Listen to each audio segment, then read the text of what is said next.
All right, today we're going to talk about, mining, prospecting, resources, things like uranium, opal, diamonds, gold, etc. So in Australia, you've got your golden triangle, which is pretty much around Maryborough, Ballarat, Bendigo, Victoria.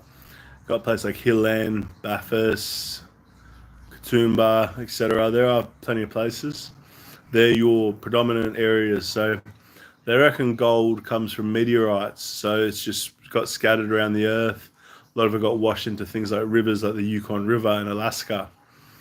So yeah, they reckon opals, little gaps in the ground were formed with pressure and all these other things over millions and millions of years made opal. The beautiful thing about opal is majority of them you get like a light blue or sort of like a rainbow sort of add in. It's like a light blue of rainbow. It's just absolutely beautiful, amazing what comes from the ground. But yeah, so with the helicopters, they get these discs, these big discs, and the helicopter will go pass around the land, use things like Google Maps, AI measurements, and sort of survey your property. And the scanner will tell you sort of what you got. Do you have nickel or maybe gold? Or gold works on signals because it's not magnetic. It doesn't rust either. So, or they'll sort of scan the whole vicinity, map out what is potentially here, what potentially isn't, what could be, or whatever. And yeah, it's like helicopter disc scanning. A lot of mining companies use it. Obviously, Australia, there's a lot of mines. But yeah, then you talk about things like diamonds. They reckon they overstocked the supply of diamonds to manipulate the diamond market internationally. Turns out diamonds are more common than you think. And the other thing is, why would you buy a diamond these days? We get a lab diamond. So they mimic the environment of a diamond being made of pressurization, heat, temperature, humidity, etc. in a science lab, and you get lab diamonds. Very, very similar to the real thing. But if you can make them in a lab and they look very similar, almost exactly the same, unless you actually go under scope, then why would you not use lab diamonds compared to the real thing?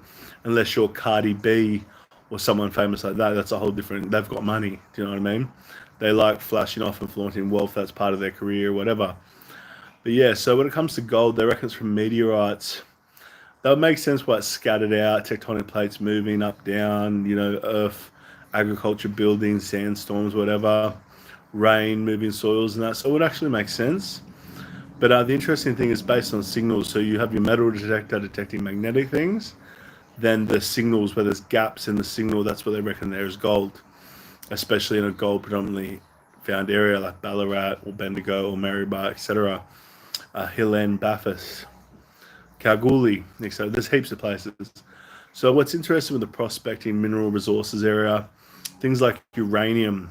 So uranium is basically a rock with tinges of green and yellow, which is radioactive. So there's heaps of different types of rocks that are radioactive, but none as potent or as powerful, purify as uranium. So when they want to enrich uranium, they basically hit off all the excess rock that isn't radioactive. Then I'm pretty sure they boil it in like a mineralized water at a certain temperature to get the max amount of steam that then moves turbines or whatever, creates heat and makes electricity. That's sort of my understanding of it. The electrolytes start vibrating and producing mass amounts of steam, heat, and they move turbines and stuff like that. Or they change the steam into electricity, something like that. It's very interesting. But yeah, the uranium is generally like a little rock or whatever size rock with tinges of green and yellow. It's a very specific rock, radioactive, similar to the Simpsons, but not the same. It's have home heat and a donut. Uranium. Sort of like that concept. Oh, we've got a notification of some sort. Got the tap in the bathroom dripping. But anyways, back to resources. Talking about things like gold, opal, rubies, emeralds, gemstones, diamonds versus lab diamonds, and etc. When it comes to like things like coal, they reckon coal is just dead animals and trees and oils and that just compressed over millions of years. That's what that is. And you've got peat moss, which is similar but to a lesser extent of aging, which is also flammable replacement for timber in Ireland and stuff like that. Just pick up peat moss and just burn it. But yeah, when it comes to things like opals, it's amazing. The light blue with the rainbow sort of frequent in it. Very interesting. Gold, obviously the color of gold. It's actually soft. So like I found gold before. It's not hard. It's very soft. It doesn't rust. You can sort of maneuver it with your hands. Imagine like a strong clay that's gold. That's pretty much what gold is. Yeah, you get a lot of nuggets of it, different variations. Can I get in high? All right, Ali. Hi. From Sydney, fucking Australia. No, I'm joking. Ali. Yeah, we've got a high, please, Ali. There you go. So back to the topic. So there's a lot of people prospecting in Australia looking for things like uranium or gemstones, gold, especially things like copper. Oh yeah, shout out to Melbourne, Melbourne City, Melbourne Beats.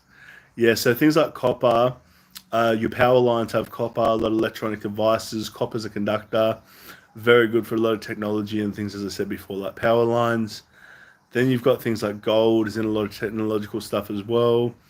Then lithium is also from the ground. From my understanding, it's like a white crystal-like thing. But yeah, they use that for a lot of batteries, like lithium-ion batteries, etc. They reckon you can use marijuana oils and batteries. And oh, thanks, Ali. Thanks for the subscription. Subscribed. But yeah, so back to what we're talking about. So with lab diamonds, they look so similar to the real thing. Couldn't imagine even bothering buying the real thing. Sometimes, fake it till you make it works. Oh, shout out to Manamar.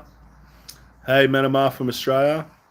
Yeah, so with the lab diamond, I much prefer. But when it comes to things like sapphires you can't make in a lab. So sapphires will keep value.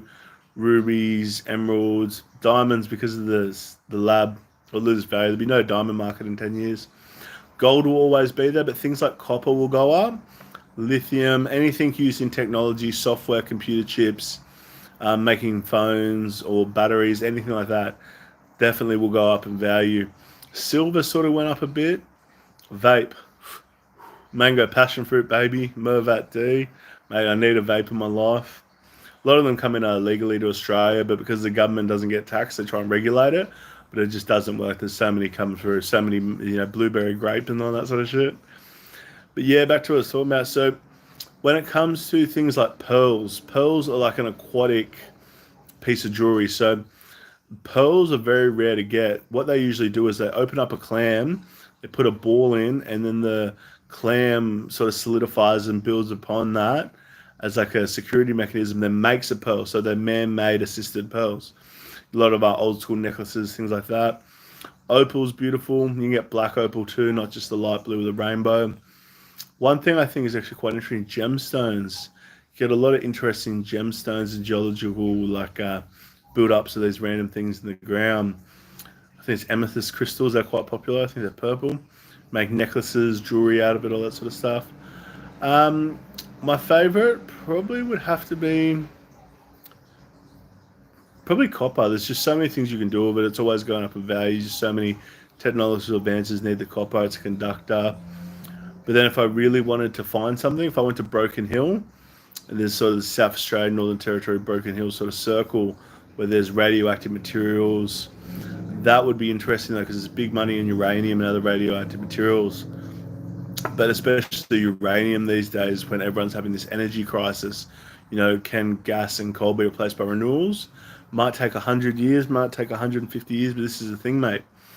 The sun isn't shining during the night, and the winds are always changing the amount of the winds. Your best energy source would probably be kinetic energy. So, hydroelectric dams are a big one. Hydroelectric dams are huge for water and obviously creating electricity. Current, so the currents move and they have a floating device, and as they float, they move a turbine, which makes kinetic energy, which is movement energy. You've got like movement energy, heat energy, vibration energy. Then you've got like other types of energy. You've got electricity all around us. You just don't know it. You can't see it. Sort of like, Wi-Fi internet. You can't see it unless you saw a cable or one of the towers. But yeah, so gold these days, I found it before. It's just imagine like a hard clay that's gold. Sort of you can move it, but it's very stiff, but it's soft, not magnetic, not rust. So you could find a bit of gold in a Yukon River in Alaska per se. Could be in there for 100,000 years and just have no rust on it, not a speck. That's a very good indicator, especially if it's sort of real gold, nuggety, and not consistent, like not a perfect shape. That's when you know it's gold. And with the signal gaps of the detector as well. You also have scanners. These are about 50 grand, and they scan and they tell you exactly what's in it, whether there's a bit of a quartz or there's a gold vein in the quartz or whatever. But yeah, shout out to Manama, shout out to Melbourne, shout out to Mervad D who wants me to vape. Bit of raspberry. But yeah, tune in, 50 Shades of McGiff podcast about geology. Another thing I think is interesting is it's apparently a guy in America. He's sort of hangs around jewelry shops and just hopes for people to drop off gems and all that sort of stuff, of rings, bit of jewelry, bit of a diamond, bit of anything worth a bit of money. Then he gets the creases, the gaps in the concrete, gets all the moss and all that sort of stuff up, looks for bits of like anything he can reuse. So he gets all that shit up, washes it, puts it in the pan. Any traces of jewelry that's fallen off or broken off, he then resells to the jewelry stores. But he does it at such a bulk level in New York. Apparently, he makes about 700 USD a week. So that'd be about 1,480 or something Australian. But yeah, it's made. Look, people do random shit to make money. Look, there's the example. So yeah. So you get a lot of opal mines. There's two main places: Cooper Pedy in South Australia, and then Lightning Ridge, which is like almost Queensland. Imagine you go up to the Gold Coast, drop down to New South Wales, and go left, maybe for like a few hours, and you got Lightning Ridge.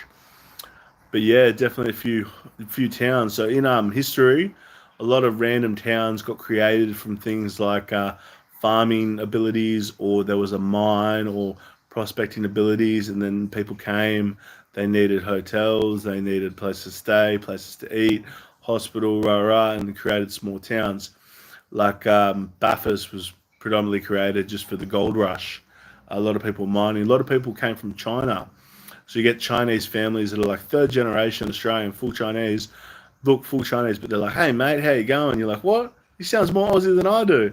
It's because he's been here for a few generations, you know what I mean? And that sort of outback environment. But yeah, it's definitely interesting in the geology scene. I'm seeing a lot of people online now prospecting. They go through rivers, whatever. A guy in Tasmania, a guy in Victoria, they're getting pretty big. A few American, Canadian blokes doing it. Yeah, a lot of prospecting ventures online. Also noticed a lot of people are making jewelry online now. Like they'll get spoons, cut a bit off, shape it, weld it, add a few little fake gems or whatever, polish it, and then sell it. You know what I mean? Stuff like that. Seen a lot of jewelry making attempts. Quite interesting. Look, you're not going to know if it's going to work unless you try. Can we get a bit more activity here for 50 Shades of McGiffin podcast? A few more comment, any geology information, any advice, any subjects you want to talk about: gold, silver, bronze, methods of mining, geology, crystals, gemstones, anything like that. Anything you want to add to the conversation per se? Been live for 13 minutes and 13 seconds. 13, make a wish, baby. Wish for more gold, eh? But yeah, so big geology scene in Australia. They reckon Australia's got a lot of gold per area, like on an average, a median average. But yeah, obviously it's a big continent, that's the thing. You know, Australia and Tasmania, same place. Did you know Australia owns 49% of Antarctica, which 1/3 of is land, and then heaps of islands off Australia? Australia's land mass, including the land mass of Antarctica, the 1/3 of being land, 49% of. It's actually quite impressive how much land we have as, you know, Australians or whatever, how much access to land we have. But yeah, definitely a lot of resources. I reckon it'll be interesting when Antarctica melts more and yeah, they start finding bits of land, drilling, see what they find there. Geology-wise, be interesting.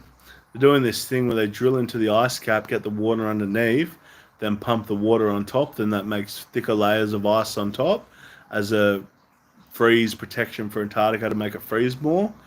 But talking about the environment, if Antarctica did melt, North Pole, Greenland ice, and all those places, there's a lot of ice. Basically, you wouldn't have places like Venice, it'd all be underwater. A lot of Polynesia, a lot of islands, a lot of your beaches would just be water to a point of grass. You wouldn't have sand, it'd all be covered. Then, depending on the tide, some days you have flooding, probably into your main streets. Then less flooding depending on the moon because it sort of grabs and drags the currents, the tides per se. But yeah, it's going to be interesting next few years in the geology scene, global warming, how mining will impact the environment, things like leaches of materials and that into waterways. But yeah, we got 7 people tuning in less than 15 minutes. 50 Shades of McGiffin Podcast. All right, like, comment, share, subscribe, do whatever. All right, 50 Shades of McGiffin Podcast. I do this all the time. This is like standard. All right, we out. Now I've got to press the little X button. All right, research, geology, get back to me. You know.